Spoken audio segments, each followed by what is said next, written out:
চৈত্র মাসের শুক্লপক্ষের নবমী তিথিকে রামনবমী হিসেবে উদযাপন করা হয়। এই রামনবমী ভগবান শ্রীরামচন্দ্রের জন্মদিন। তাই এই দিনটি সনাতন হিন্দু ধর্মাবলম্বীদের কাছে এক পবিত্র দিন। ভগবান রামচন্দ্রের জন্মদিনের উৎসব সারা ভারতবর্ষ জুড়েই দেখা যায়। এদিনে রাম ভক্তরা শ্রীরামের আশীর্বাদ পেতে রামচরিতমানস পাঠ করেন। এছাড়াও ভগবান রামচন্দ্রকে শ্রদ্ধা জানিয়ে ও ভক্তি ভরে তার পূজা আর্চা আরাধনা করা হয়, তাকে স্মরণ করা হয়ে থাকে এই বিশেষ দিনে। কিন্তু জানেন কি, ভগবান শ্রীরামচন্দ্র আসলে কে ছিলেন? তার জন্ম কিভাবে হয়েছিল এই ধরিত্রীর বুকে? জানেন কোন সময়ে কিভাবে তিনি জন্মেছিলেন? জানেন কি রামচন্দ্রের জন্ম সম্পর্কে? বন্ধুরা, এই সব তথ্য জানতে হলে এবং ভগবান শ্রীরামচন্দ্র সম্পর্কে আরও বিভিন্ন অজানা তথ্য জানতে হলে অবশ্যই ভিডিওটি স্কিপ না করে শেষ পর্যন্ত দেখতে থাকুন। নমস্কার বন্ধুরা, অজানার পথের নতুন পর্বে আপনাদের সকলকে স্বাগত জানাই। রামায়ণ অনুসারে শ্রীরামচন্দ্র রামনবমীর দিনেই জন্মগ্রহণ করেন। রামকেই এই পৃথিবীতে জাত শ্রেষ্ঠ পুরুষ বলে মানেন তার অনুগামীরা। কিন্তু জানেন কি, আসলে নারদের অভিশাপে জন্ম হয়েছিল রামচন্দ্রের। তার পেছনেও রয়েছে এক কিংবদন্তি। রামায়ণের রচয়িতা ঋষি বাল্মীকি মুনি সেই মহাকাব্য মতে অযোধ্যার রাজা দশরথের 3 রানী কৌশল্যা, কৈকেয়ী ও সুমিত্রা, কিন্তু তাদের কারোরই কোনো সন্তান ছিল না। উত্তরাধিকারী পাওয়ার আশায় রাজা দশরথ ঋষ্যশৃঙ্গ মুনির পৌরোহিত্যে এক বিশাল যজ্ঞ করেন। যজ্ঞের শেষে অগ্নিদেব যজ্ঞের আগুন থেকে বেরিয়ে আসেন এবং তার আশীর্বাদ হিসেবে 1 বাটি পায়েস উপহার দেন। 3 রানী এই পায়েস ভাগ করে খেলে তাদের গর্ভে পুত্র সন্তান জন্মাবে বলেই বরদান করেন অগ্নিদেব। এ সময়ই লঙ্কার রাজা রাবণ তার এলাকায় ভয়ঙ্কর অত্যাচার শুরু করেন। ব্রহ্মার আরাধনা করে তিনি এক বর পেয়েছিলেন, যাতে কোনো দেবতা, গন্ধর্ব, যক্ষ কিংবা রাক্ষস কেউই তাকে হত্যা করতে পারবে না।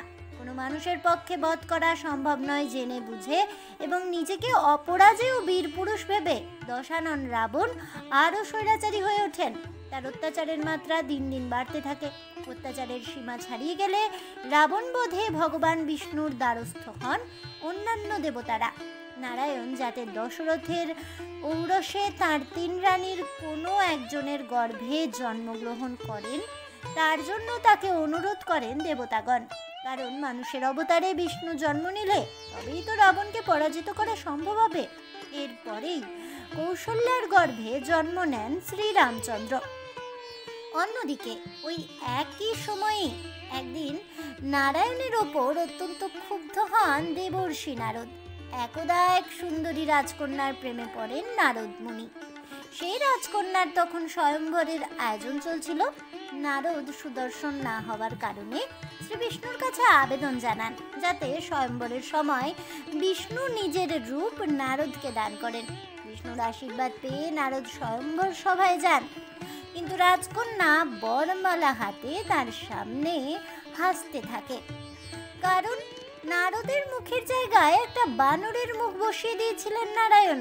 শ্রী বিষ্ণুর এমন ঠাট্টায় অত্যন্ত ক্ষুব্ধ হয়ে নারদ তাকে অভিশাপ দিয়ে বসেন। যেভাবে নিজের প্রেমকে কাছে না পেয়ে তিনি ব্যথিত হয়েছেন, সেরকমই যেন একদিন নিজের স্ত্রীকে হারিয়ে দুঃখে কাতর হতে হয় বিষ্ণুকে। আর তাই রাম রূপে জন্মগ্রহণ করে সীতার সঙ্গে চির বিচ্ছেদের বিরহ ভোগ করতে হয়েছে স্বয়ং রামচন্দ্রকে। পুরাণে বর্ণিত এই কাহিনীর সঙ্গেই নাকি যোগ রয়েছে রামায়ণের। এই অভিশাপ খণ্ডাতেই স্বয়ং ভগবান বিষ্ণু এসেছিলেন শ্রীরাম রূপে। দীর্ঘ পত্নী বিরহের শোক এবং রাবণ বধের পর স্ত্রী সীতাকে পুনরুদ্ধার নিয়েই রামায়ণ রচনা করেন বাল্মীকি মুনি। রামায়ণ অনুসারে নবমী তিথির সঙ্গে শ্রীরামচন্দ্রের বিজয় গাথা জড়িত। শরৎকালে সারা বাংলা জুড়ে মা দুর্গার যে অকাল বোধন অনুষ্ঠিত হয়, তাও শ্রীরামচন্দ্র কর্তৃক প্রচলিত। কে ছিলেন এই রামচন্দ্র? উত্তরে সকলেই বলবে মহর্ষি বাল্মীকি রচিত মহাকাব্য রামায়ণের প্রধান চরিত্র শ্রীরামচন্দ্র। পদ্মাকারে লিখিত এই মহাকাব্য জুড়ে রয়েছে অযোধ্যা নরেশ দশরথ নন্দন রামচন্দ্রের জীবন কাহিনী। মহাকাব্যের কল্পনা আর মানুষের বিশ্বাস সম্মিলিত রূপ নিয়েই সারা ভারত জুড়ে এই দিনটি পালন করা হয় ভগবান বিষ্ণুর রাম অবতারের জন্মতিথি উপলক্ষে। এই বীরগাথায় বলা আছে, শুক্লপক্ষের নবমী তিথিতে মা দুর্গার আরাধনা করে প্রবল যুদ্ধের পর রামচন্দ্র লঙ্কার অত্যাচারী রাজা রাবণকে পরাস্ত করেন এবং তার স্ত্রী সীতাকে উদ্ধার করেন। রামায়ণ অনুসারে এটি শরৎকালের শুক্লপক্ষের নবমী তিথির কথা। ঠিক অন্য কাহিনী শোনা যায় চৈত্র মাসে বাসন্তী পুজোর নবমী তিথিতে। এই দিনে সারা দেশ জুড়ে শ্রী রামচন্দ্রের ভক্তেরা তার জন্মোৎসব পালন করেন। রামায়ণে বর্ণিত আছেন তিনি হলেন সারা পৃথিবীর জাত শ্রেষ্ঠ পুরুষ। ত্রেতা যুগে অযোধ্যার রাজা দশরথ পুত্রেষ্টি যজ্ঞ করার পর তার রানীরা পুত্র লাভ করেন। কথিত আছে ভগবান রামচন্দ্রের নাম দিয়েছিলেন এক বিশিষ্ট মহর্ষি, যিনি রঘুবংশের রাজগুরু ছিলেন। শ্রীবিষ্ণুর সহস্র নামের মধ্যে ৩৯৪তম স্থানে রয়েছে ভগবান রামচন্দ্রের নাম। রামচন্দ্রের মূল ভক্ত ছিলেন হনুমানজি, যিনি নিষ্ঠা এবং সঠিক কর্মের প্রতীক হিসেবে বিবেচিত। শ্রী রামচন্দ্রের স্ত্রী সীতাকে সিঁথিতে সিঁদুর পরতে দেখে ভক্ত হনুমান তার কারণ জিজ্ঞাসা করলে সীতা জানান, রামচন্দ্রের দীর্ঘায়ু কামনাতেই তিনি সিঁদুর পরেন। এরপর হনুমানজি তার সারা শরীরে রাম ভক্তিকে ব্যক্ত করতেই সিঁদুর মাখতে শুরু করেন। সীতার স্বয়ম্বর সভা চলাকালীন ভগবান রামচন্দ্র হরধনু অর্থাৎ শিবের ধনুকটি তুলেছিলেন এবং ভেঙেছিলেন। তবে এই ঘটনাটি কেবল তুলসীদাস রচিত রামায়ণে বর্ণিত আছে। বাল্মীকি রচিত রামায়ণে এই সত্যটি প্রমাণিত নয়। জানা যায় যে ধনুকটি ভেঙে রাম সীতাকে জয় করেছিলেন। রামায়ণ থেকেই জানা যায় সেই হরধনু নাকি সীতা যখন তখন তুলতে পারতেন। ভগবান রামচন্দ্র যে ধনুকটি ব্যবহার করতেন তার নাম সারং। এই ধনুক এতটাই শক্তিশালী ছিল যে এটি একটি সম্পূর্ণ সেনাবাহিনীকে নিঃশেষ করে দেওয়ার ক্ষমতা রাখত। রামায়ণ অনুযায়ী মন্থরা ছিলেন কৈকেয়ীর দাসী। তার পিঠে একটি কুঁজ ছিল। শৈশবে ভগবান রাম একবার খেলতে খেলতে খেলনা দিয়ে মন্থরার কুঁজে আঘাত করেছিলেন। সেই থেকেই মন্থরা রামকে অপছন্দ করতেন এবং প্রতিশোধ স্পৃহায় জ্বলতেন। যখন রাজা দশরথ কৈকেয়ীর সেবায় সন্তুষ্ট হয়ে বর দিতে সম্মত হলেন, তখন কৈকেয়ী মন্থরার পরামর্শে যথাসময়ে বর নেবেন এই কথা দেন। দশরথ জ্যেষ্ঠ পুত্র রামের রাজ্যাভিষেক করার মনস্থ করলে মন্থরার পরামর্শে কৈকেয়ী বর দুটি চেয়ে নেন। প্রথমটি হলো রামের বদলে রাজা হবেন তার ছেলে ভরত। দ্বিতীয়টি হলো রামকে 14 বছরের জন্য বনবাসে পাঠাতে হবে। পিতৃসত্য পালনের জন্য শ্রীরামচন্দ্র বনবাসে গিয়েছিলেন। শ্রীরামচন্দ্র যখন বনবাসে গিয়েছিলেন তখন তার সঙ্গে স্ত্রী সীতা ও ছোট ভাই লক্ষ্মণ ছিলেন। জানা যায় 14 বছরের বনবাসে লক্ষ্মণ একদিনও ঘুমননি, কারণ বনবাসে যাওয়ার আগে তিনি নিদ্রা দেবীর কাছে বর চেয়েছিলেন যাতে 14 বছর তাঁর কোনোভাবেই ঘুম না আসে। ভগবান শ্রী রামচন্দ্র ছিলেন শ্রী বিষ্ণুর সপ্তম অবতার। মর্যাদা পুরুষোত্তম শ্রী রামচন্দ্র তাঁর গোটা জীবন ব্যয় করেছিলেন ন্যায়, ধর্ম, ক্ষমা ও সত্যের সাম্রাজ্য প্রতিষ্ঠা করার জন্য। একজন রাজা হিসেবে নিজের সমস্ত দায়িত্ব পালন করেছিলেন তিনি। শ্রী রামের চরিত্র ও জীবন দর্শন আমাদের এমন কিছু শিক্ষা দেয় যা এত হাজার বছর পরেও আমাদের জীবনের পাথেয় হতে পারে। তার চরিত্রের ঔজ্জ্বল্য রামকে আমাদের কাছে আদর্শ করে তুলেছে। নিজের ব্যবহার ও কর্ম দিয়ে নিজেকে সবার কাছে উদাহরণ হিসেবে প্রতিষ্ঠা করেছেন তিনি। ভগবান শ্রীরাম ছিলেন একজন আদর্শ পুরুষ। তিনি একজন আদর্শ পুত্র, আদর্শ ভাই ও আদর্শ স্বামী। জীবনের প্রতিটি সম্পর্ক তিনি নিখুঁতভাবে পালন করেছেন। তার রাজ্য শাসনের সুনিপুণ দক্ষতার কারণে আজ রাম রাজত্বের উদাহরণ দেওয়া হয়।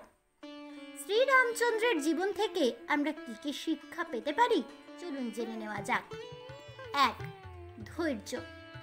অসাধারণ ধৈর্য ক্ষমতা ছিল শ্রীরামচন্দ্রের।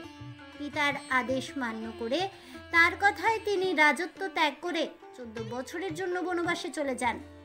সমুদ্রের উপর দিয়ে সেতু নির্মাণ করার জন্য অসাধারণ ধৈর্য ও শৌর্যের পরিচয় দিয়েছেন তিনি। পরে রাজা হয়েও তিনি সন্ন্যাসীর মতো জীবন যাপন করেছিলেন। রাবণ যখন সীতাকে অপহরণ করেন তখনও সীতাকে উদ্ধার করার জন্য তিনি ধৈর্য ধরে সঠিক সময়ের জন্য অপেক্ষা করেছিলেন। আজকের দিনে রামের মতো এই ধৈর্যের কণামাত্র যদি আমরা লাভ করতে পারি তবে আমাদের জীবন বদলে যাবে। 2. দয়া।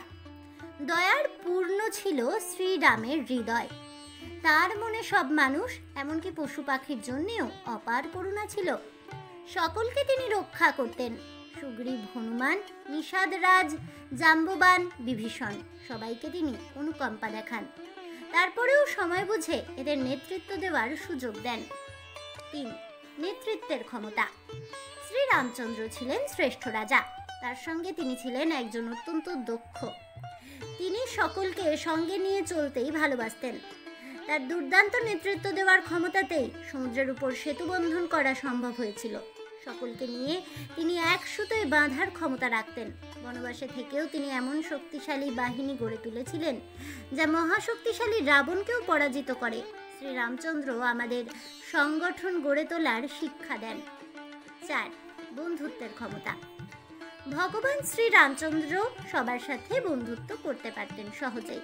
যার সাথে বন্ধুত্ব করতেন তার সাথে মন দিয়ে সম্পর্ক রক্ষা করার প্রতিশ্রুতি দিতেন।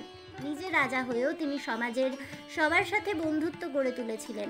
সুগ্রীব, নিষাদরাজ, বিভীষণ এদের সকলের সাথে অনেক বাধা পেরিয়েও তার বন্ধুত্বের সম্পর্ক খাঁটি ছিল এবং তিনি তা রক্ষা করেছিলেন।